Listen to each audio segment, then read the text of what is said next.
제가 어렸을 때 삐라라는 게 있었어요. 북한에서 우리나라로 살포한 전단지인데 그걸 주워다가 경찰서 갖다 주면 학용품 같은 거 받았습니다. 게다가 당시는 이제 간첩에 대한 경각심도 매우 높았던 시대였어요. 그도 그럴 것이 지금도 마찬가지지만 남북한이 군사적으로 대치되어 있는 상태라서 긴장감이 매우 높았습니다. 이상하면 다시 보고 수상하면 신고하자 뭐 이런 표어들 포스터가 많이 붙어 있었고 신고해서 간첩 잡으면 집안을 일으켰습니다. 포상금이 그때 돈으로 3천만 원 정도였으니까 엄청난 규모였죠. 젊은 사람들은 요즘 세상에 무슨 간첩이 있겠느냐 이렇게 생각을 할 수도 있겠지만 1989년 동독이 무너질 때, 그래서 독일이 통일될 때 서독에서 활동한 독일 동독 간첩이 무려 2만 명이 넘었다고 그래요. 다들 깜짝 놀랐죠. 왜냐하면 간첩이 나는 간첩이요 그러고 살지 않잖아요. 자기 정체를 숨기고 살았는데 통일되고 뚜껑 열으니까 2만 명이 넘었던 거예요. 제가 오늘 여러분들에게 무슨 남북 문제를 말하고 싶은 게 아닙니다. 교회 안에도 그런 간첩같이 활동하는 사람들이 있다는 거예요. 실제로는 교인도 아닌데 성도도 아닌데 자기 정체를 교묘하게 숨기고 교인 행세하면서 교인들을 자기들의 집단으로 포섭하고 끌고 가는 거예요. 요 며칠 동안 크게 이슈가 되는 신천지라고 하는 사이비 이단이 바로 그러한 사람들입니다. 이 사람들의 특징은 철저하게 자기의 신분, 자기의 정체성을 숨긴다는 거예요. 요즘은 대놓고 신천지라고 포교하는 사람들이 있습니다만 그게 전부가 아니에요. 그것도 하나의 전략이지만 실제로는 교회 안에 침투해서 은밀하게 침투해서 사람들을 포섭하는 게 아직도 신천지의 주요 전략입니다. 그래서 우리 일반 성도들이요, 나중에 이 사람이 신천지임을 어떻게 알게 되잖아요. 그러면 하나 같은 반응이 있어요. 세상에 신천지인 줄은 꿈에도 생각을 못했어요. 왜냐하면 얘기를 안 하고요, 자신들은 그냥 일반 교회 성도인 것처럼 행세를 하고 다녔거든요. 그만큼 철저하게 자기의 정체성을 숨기고 위장하고 거짓말하고, 이 사람들은 거짓말이 일상화돼 있어요. 그게 전략이에요. 이번에 코로나19 확산이 신천지 집단을 통해서 전국적으로 퍼졌습니다. 그런데 접촉 명단 확보하고 동선을 확보하는데 굉장히 어려움을 겪고 있어요. 다른 이유가 있는 게 아니에요. 왜냐하면 지금 이 사람들이 다 간첩처럼 접촉하고 다닌 거예요. 근데 그거 드러나면 안 되거든요. 그러니까 거짓말을 일삼고 은폐하고, 심지어 아직까지 연락조차 안 되는 사람들이 710명이다 그래요. 710명이다. 심지어 가족들에게도 거짓말하는 사람들입니다. 이런 예들도 있어요. 신천지가 동네에 거짓으로 교회를 세워요. 사실은 교회가 아니죠. 신천지 집단이에요. 근데 간판을 장로교라고 떡하니 걸어 놓는 거예요. 이거를 신천지 위장교회라고 하는 겁니다. 교회가 아니에요. 그런데 이제 자녀가 신천지에 빠졌어요. 부모님이 당연히 이제 못 가게 막죠. 철저하게 못 가게 하면 그럼 이 자녀가 알겠다고, 나 신천지 안 나가겠다고 하면서 대신 내가 가고 싶은 교회 가게 해달라고 해요. 자, 그리고 어디 가겠어요? 신천지 위장교회 가는 거예요. 만약 그 부모님이 예수님을 안 믿는 부모님이라면 부모님이, 야, 네가 신천지 말고 제대로 된 교회 가면 나도 가겠다 그러잖아요. 그러면 어딜 데려가요? 신천지 위장교회로 데려가는 거예요. 그래서 저도 그렇고 한국 교계에서도 본 교회 외에 다른 곳에서의 집회나 성경 공부를 절대로 가지 말라고 하는 것은 괜한 이야기가 아니에요. 요즘에는 이 신천지 이 사이비 집단이 인문학 강좌, MBTI, 애니어그램, 미술, 도형, 심리, 상담 이런 거 다뤄 가자고 성도들을 데리고 갑니다. 교회 아니라고 그래요. 인문학 강좌라고 그래요. 그런데 가보면 신천지 집단이에요. 처음에는 안 그럴 것처럼 보여요. 숨겨요. 그런데 나중에 보면 신천지예요. 아예 처음부터 가지를 마세요. 처음부터. 무슨 인간적인 정의나 어떤 연민, 관계 때문에 가는 경우도 있는데 절대로 가지 마세요. 이 사람들은 제가 처음에 디모데전서 1장 3절 4절 강의할 때 말씀드린 것처럼 신하와 끝없는 족보를 나열하면서 사람들을 호리는 집단이에요. 마치 그때도 말씀드렸잖아요. 솔방울로 수류탄 만들었다고 하는 북한 이 김일성 집단처럼 이만희 씨를 요한계시록 그 10장에 나오는 책을 받아먹은 사람으로 소개하면서 이만희 씨만 성경을 제대로 해석하는 성경 해석의 전권자요, 보혜사요, 구원자처럼 말하는 거예요. 그런데 이 신천지의 연혁이나 자료들이나 책자들 다 비교하잖아요. 앞뒤가 안 맞아요. 앞뒤가 안 맞아요. 근데 신천지 사람들은 거기에 눈을 감아버려요. 이단 연구가들이 하나같이 하는 말이에요. 조금만 들여다보면 앞뒤가 안 맞는 걸 알 수밖에 없다. 사이비라서 그래요. 얼마 전에는 신천지 2인자였던 김남희 씨가 유튜브에 폭로를 했습니다. 이만희는 구원자도 아니고 하나님도 아니고 저와 똑같은 죄인이에요. 그래서 그는 반드시 죽는다는 것, 저는 그곳 신천지에 절대 구원함이 없다는 것을 알았어요. 여러분, 이만희 씨하고 김남희 씨는 사실혼 관계였어요. 이만희 씨가 김남희 씨를 만민의 어머니로까지 띄워줍니다. 신천지의 2인자였어요. 근데 이제 갈라서게 된 거예요.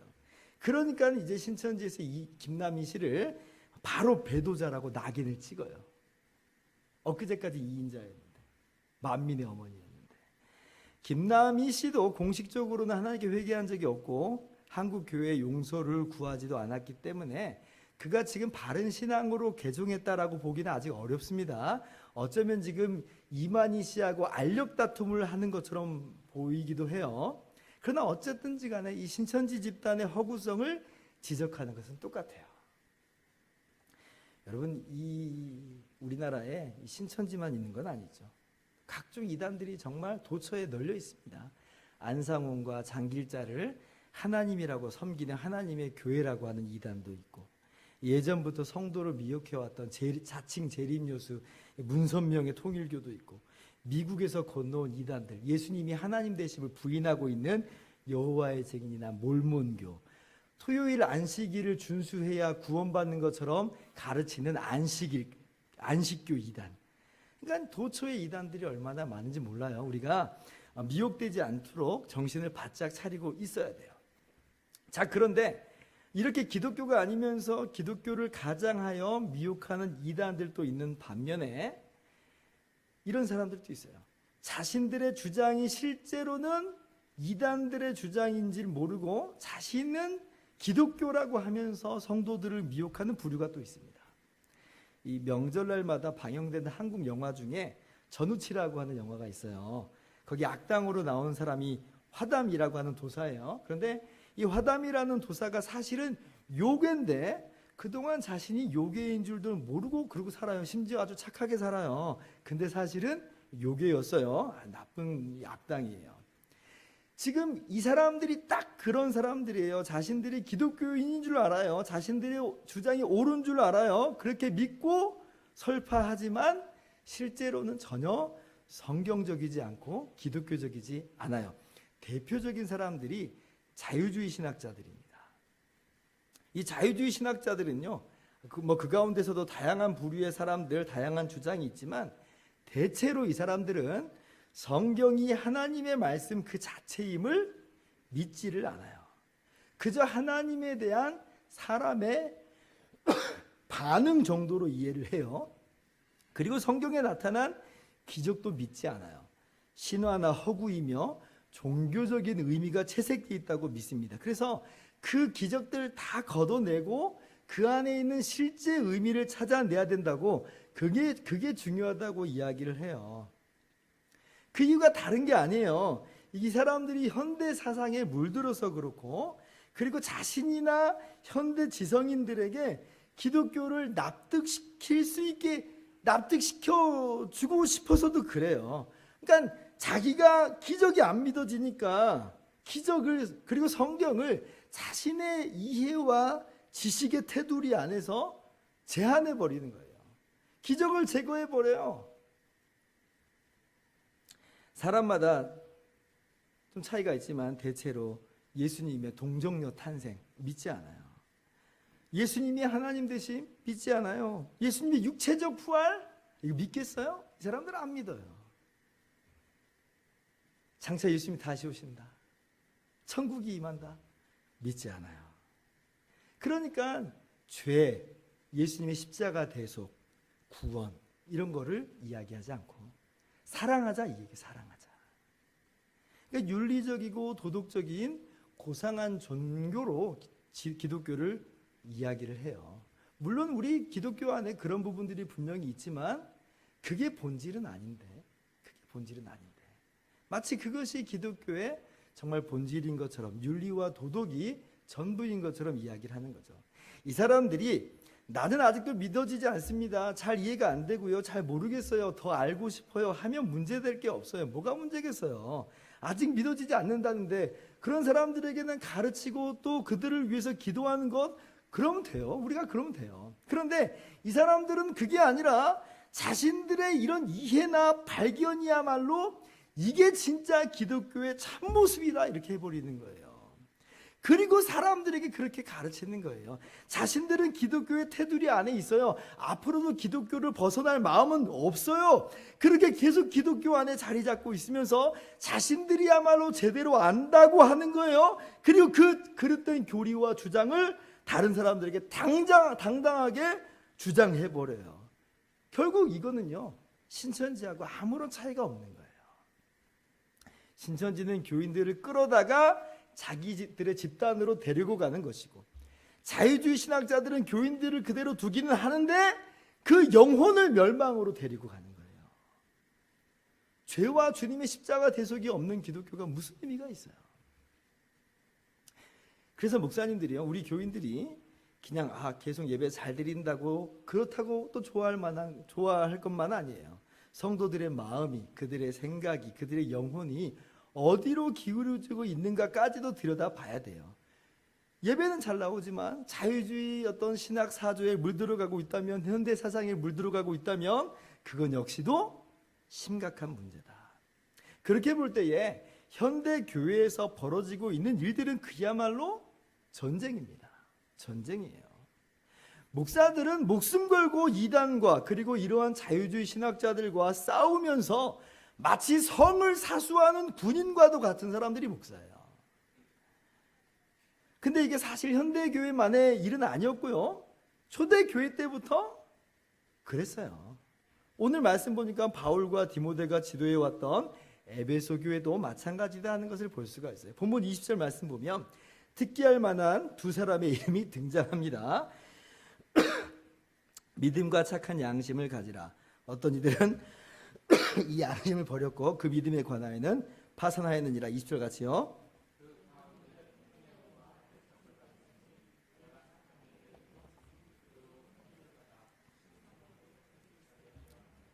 자, 후메네오와 알렉산더라는 사람이 등장해요. 본문을 보면 이 사람들이 구체적으로 어떤 사람들인지 나와 있지 않아요. 그런데 디모데후서 2장 17절 보면 후메네오라고 하는 이름이 한 번 더 등장합니다. 거기 보면요, 그들의 말은 악성 종양이 퍼져나간 것 같은데 그 중에 후메네오와 빌레도가 있느니라. 18절 다시 한번 같이 읽습니다.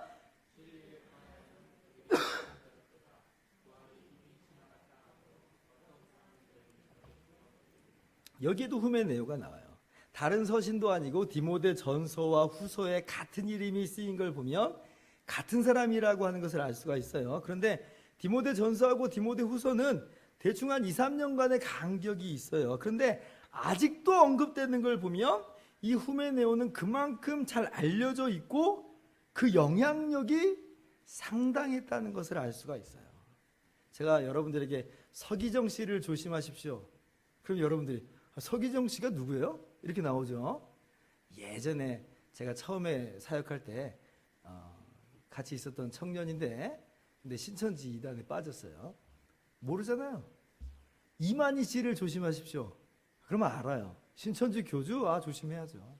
마찬가지예요. 후메네오도 영향력이 컸던 인물이었다는 거예요. 어쩌면 그 인격이 훌륭했을지도 몰라요. 평판이 좋았을지도 몰라요. 아마 후메네오를 존경하고 따르는 사람들이 많았을지도 모릅니다. 바울하고도 어느 정도 친분이 있는 사람일 수도 있어요. 그러나 바울 사도는 후메네오를 사단에게 내줍니다. 이게 무슨 말이냐면 교회에서 출교했다는 거예요. 사탄에게 내주었다는 표현이 고린도전서 5장 5절에도 한 번 더 사용이 되는데, 이런 자를 사탄에게 내주었으니 이는 육신은 멸하고 영은 주 예수의 날에 구원을 받게 하려 함이라 그래요. 고린도전서 5장을 보면 근친상간의 죄, 음행의 죄를 저지른 한 사람이 나와요. 그래서 그 소식을 들은 바울 사도가 고린도 교회에 편지하면서 왜 그 일 행한 자를 교회에서 쫓아내지 않았냐고, 출교시키지 않았냐고 이야기를 해요. 그러면서 5절 말씀을 기록하고 있는 거예요. 바울 자신은 이미 이 사람을 마음에서 출교시켰다는 거예요. 출교는요, 하나님의 백성에서 제외시킨다는 겁니다. 정말 엄청난 징계예요. 멸망을 선포하는 거예요. 물론 그 사람이 이러한 징계를 두려워하고 회개하고 돌아오면 구원을 받죠. 또 그렇게 되기를 기대하는 마음으로 징계를 하는 거예요. 그러나 끝까지 회개하지 않으면 그는 실제로 사단과 함께 영원히 멸망하게 됩니다. 여러분, 후메네오가 물론 음행의 죄를 저지른 것 아니에요. 그러나 바울 사도는 후메네오에게도 똑같은 징계, 정말 최후의 징계를 내리는 거예요. 내가 사탄에게 내주었다. 하나님 백성에서 제외시켰다. 출교시켰다는 거예요. 아니, 후메네오가 어떤 일을 저질렀기에 무슨 근친상간 그런 음행의 죄도 저지르지 않았는데 이런 가장 무서운 징계를 내리는가? 그거는요, 후메네오가 부활에 대해서 잘못된 교리를 가르치고 있었고, 그래서 여러 사람들이 그 잘못된 교리에 빠져서 바른 믿음이 붕괴되었기 때문에 그래요. 아까 디모데 후서 2장 18절에 부활이 이미 지나갔다. 무슨 말이에요? 몸의 부활을 믿지 않았다는 거예요. 우리 눈에는 뭐 그게 무슨 대단히 큰 문제인가 싶기도 하겠지만, 여러분, 후메네오 자신은 그러한 교리를 따라서 자신이 멸망의 길을 가고 있는 거예요.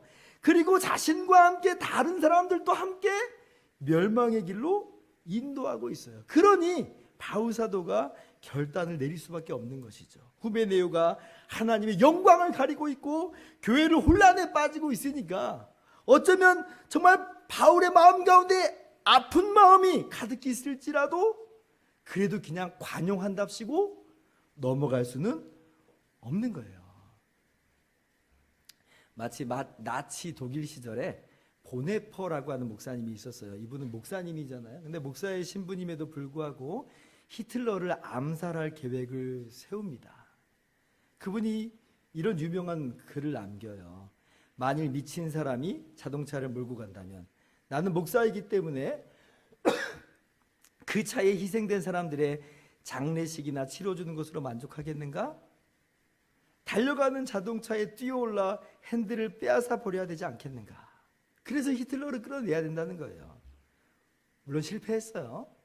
여러분, 보네퍼는 목사님이에요. 근데 목사님이 이런 마음을 가졌다고 하는 것은 그 마음 가운데 이루 말할 수 없는 고뇌가 있다는 거예요. 고뇌가.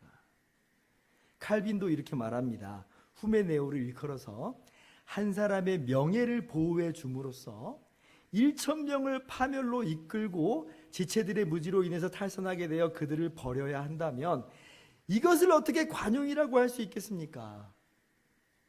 한 사람 봐주느라 수천 명이 파멸해 버린다면 그게 관용할 일이라는 거예요? 아니라는 거예요. 관용하면 안 된다는 거예요.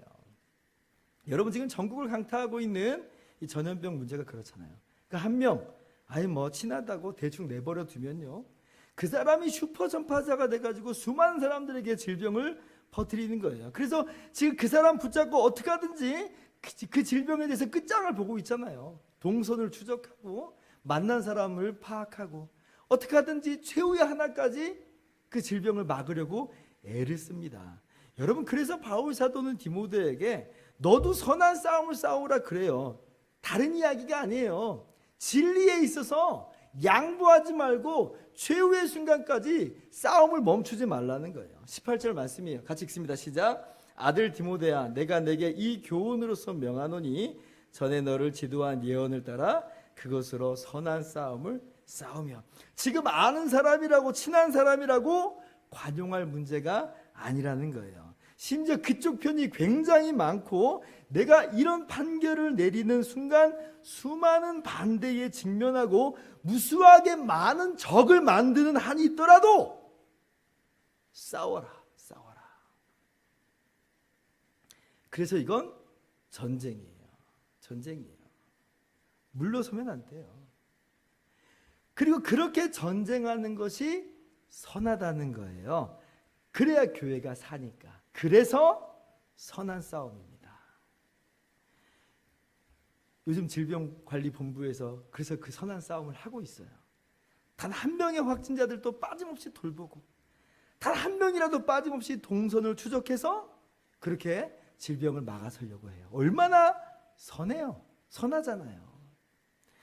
오늘 우리에게도 동일하게 요구되는 것이 바로 이 선한 싸움입니다. 여러분, 여기에는 얼마나 정말 치열하고 강력한 단어가 쓰였는지 알 필요가 있어요. 우리말 성경을 보면 이 선한 싸움이라는 단어가 오늘 본문 말고 디모데전서 6장 12절과 디모데후서 4장 7절에도 사용이 돼요.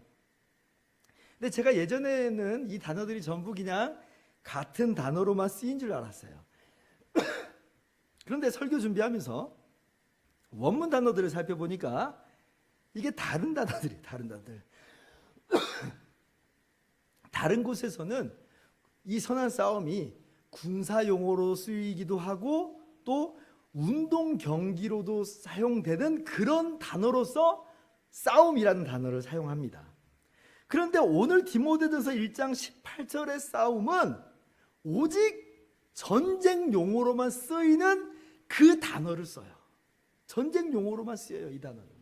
운동 선수들의 경기도 정말 치열해요. 그 싸움도 치열하지 않다는 얘기가 아니에요.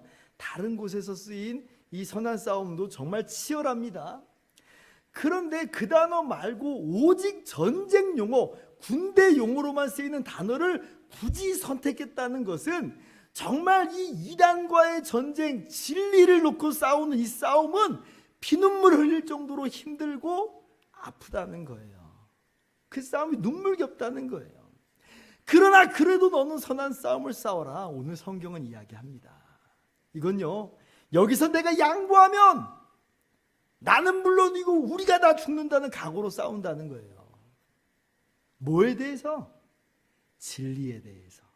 그 믿음과 착한 양심에 대해서. 이건 전쟁이에요. 우리 개신교를 영어로는 프로테스탄트라고 합니다. 이게 무슨 뜻이냐면 항의하는 사람들 이런 뜻이에요. 항의하는 사람들.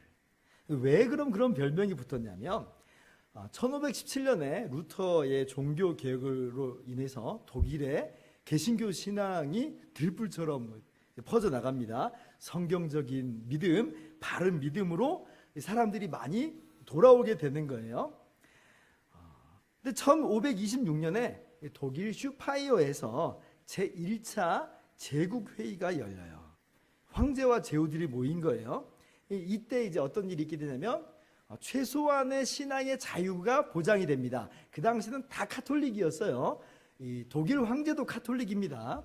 그런데 그 당시에 독일 내부가 분열되어 있었기 때문에 독일 황제가 힘이 없었어요. 그래서 힘으로 개신교를 못 눌렀습니다. 그래서 절충안을 제시한 것이 제후의 믿음을 따라서 그 지역은 결정할 수가 있어요. 그러니까 어떤 제후가 나는 개신교 신앙입니다. 그러면 그 동네는 개신교 신앙이 들어갈 수 있었던 거예요. 근데 어떤 제후는 나는 로마 카톨릭입니다. 그러면 그 지역에는 개신교 신앙인이 있으면 그 사람은 처벌당할 수도 있는 거예요.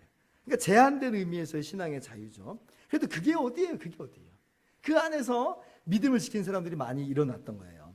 그런데 1529년 슈파이어에서 제2차 제국회의가 열립니다.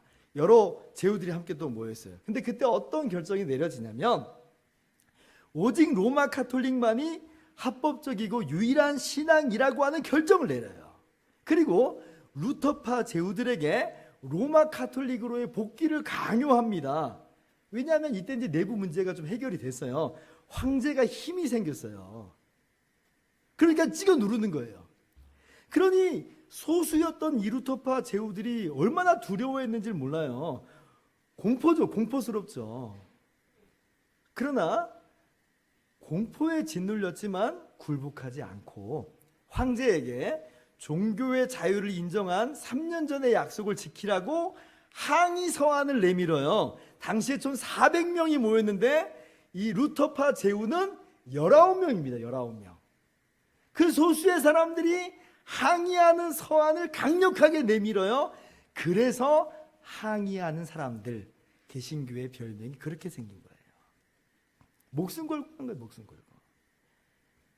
근데 이제 다행히 화는 피합니다. 왜냐하면 그때 마침 오스만 투르크 터키 군대가 독일 쪽으로 진격을 해요.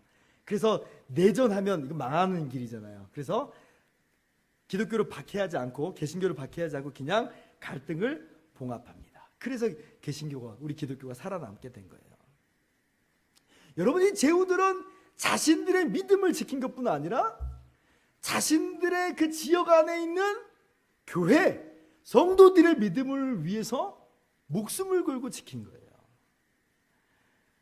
여러분, 우리 개신교는요, 태생에서부터 진리에 대해서, 성경에 대해서 결코 양보할 수 없는 그런 사람들이에요. 양보하면 안 돼요. 그럼 개신교인이 아니에요.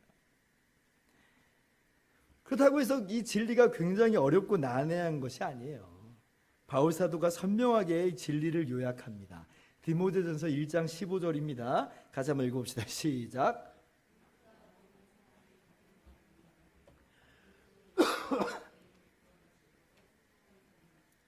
바울 사도가 지난주에 본문에서처럼 괜히 자신의 지나온 삶을 간증처럼 말하고 있는 게 아니에요.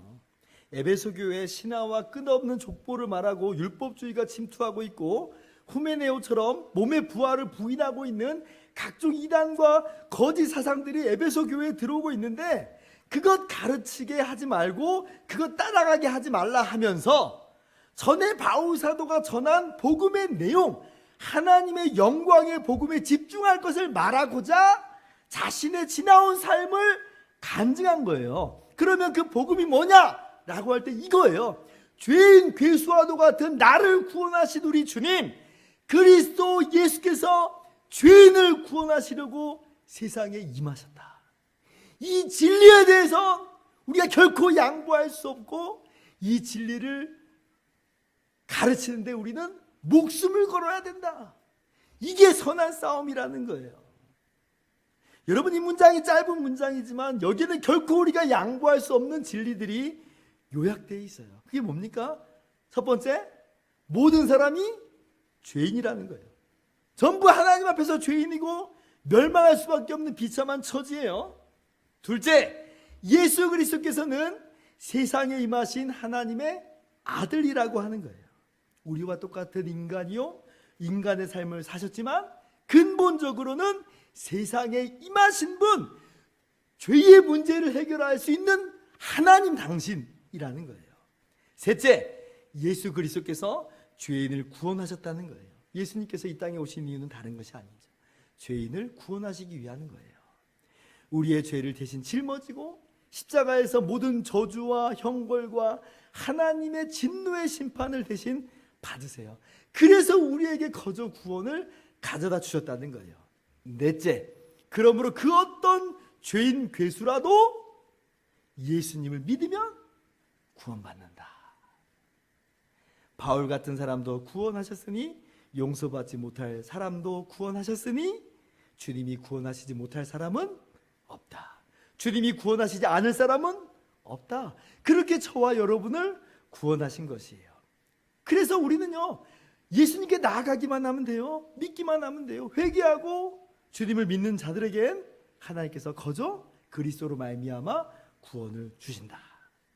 여러분, 이것이 바로 기독교의 기본 진리고 결코 양보할 수 없는 우리의 가진 복음이에요. 여기에 대해서는 목숨 걸듯 전쟁하면서 싸워야 돼요. 교회 지도자들은 철저하게 성도들을 바른 진리로 가르치고 또 거짓 교리들을 철저하게 몰아내야 됩니다. 그게 선한 싸움이에요. 지도자가 아닌 사람들은요, 지도자의 지도를 받아서 바른 진리, 성경적 진리 위에 서기로 힘써야 돼요. 이게 그들의 선한 싸움이에요. 오늘 우리 교회가 임직자 선출을 위한 투표를 하는데 임직자들에게 필요한 자세가 여러 가지가 있겠지만 그 첫 번째가 바로 이 진리 위에 올바로 서는 거예요. 진리 위에 올바로 서는 것. 사람 좋은 게 문제가 아닙니다. 임직자는요, 진리 위에 서 있는 사람, 진리를 가르치는 사람, 진리를 수호하는 사람이에요. 나중에 임직식을 하게 될 텐데 그때 이제 임직자들이 하나님과 교회 앞에서 서약하는 내용이 있습니다. 5개인데 그 중에 첫 2개가 무슨 내용이냐면 진리 위에 서겠다는 서약이에요. 한번 여러분 같이 읽어볼까요? 시작. 본인은 신구약 성경은 하나님의 말씀이요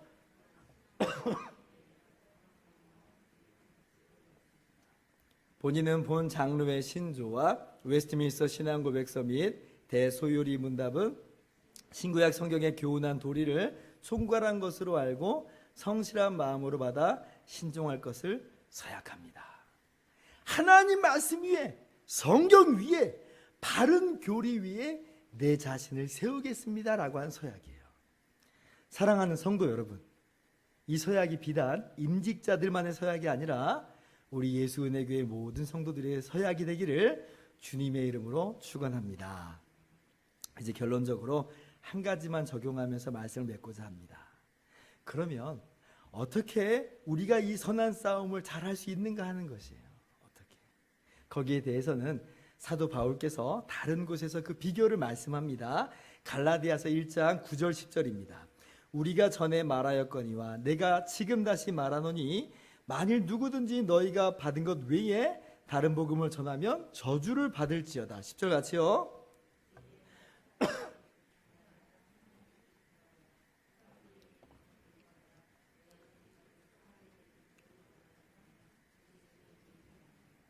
여기에 지금 선한 싸움의 비결을 분명하게 밝혀져요. 그게 뭐냐면 나는 사람들의 종이 아니라 나는 예수 그리스도의 종이다. 나는 그리스도의 종이다요. 그리스도의 종임으로 주인이신 그리스도를 기쁘게 하는 것이 바로 나의 사명, 우리의 사명이라는 거예요. 그러므로 우리가 그리스도의 종이라는 정체성을 기억한다면 우리는 선한 싸움을 싸울 수가 있어요. 각종 인간관계, 경제관계, 혈육관계, 얽히고 설킨 모든 그런저런 관계들 다 극복하고 그리스도의 진리 위에 바로 설 수 있는 비결은 나는 그리스도의 종이다. 여러분 여기저기 눈치 보지 마세요. 우리를 구원하신, 우리를 사랑하신 주인의 명령에만 귀를 기울이십시오. 즉 성경에만 귀를 기울이고 성경 말씀에만 전폭적으로 순종하십시오. 왜요? 우리는 그리스도의 종이기 때문에 그래요. 그렇게 선한 싸움을 싸우는 거예요. 여러분, 마지막 때가 다가오면 다가올수록, 주님 다시 오실 때가 다가오면 다가올수록 이 싸움은 더 치열해질 수밖에 없습니다. 그러나 여러분 그때에 나 몰라라 하지 말고 나랑 상관없는 일이야 그러지 말고 여러분 우리 모두가 진리의 선한 싸움을 싸우길 힘쓰는 우리 모두가 되기를 주님의 이름으로 축원합니다. 기도하겠습니다.